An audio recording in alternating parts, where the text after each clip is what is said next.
Assalamualaikum dan salam sejahtera. Anda bersama Studio Bola Hub. Ulasan dan berita bola sepak Malaysia terkini.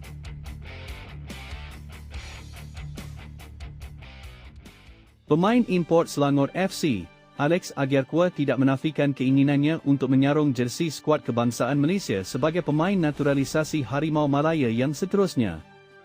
Perancang tengah kelahiran Ghana itu mengakui tempohnya beraksi di Malaysia sejak 2021 sudah cukup untuk membuka peluang berkenaan berdasarkan peraturan Persekutuan Bola Sepak Antarabangsa, FIFA, yang membenarkan pemain mewakili sesebuah negara selepas menetap sekurang-kurangnya 5 tahun secara berturut-turut. Agyarkwa yang berusia 26 tahun memaklumkan bahawa keinginan untuk mewakili Malaysia hadir daripada rasa cintanya terhadap bola sepak Malaysia selain komitmen bersama Selangor FC yang dianggap sebagai rumah kedua.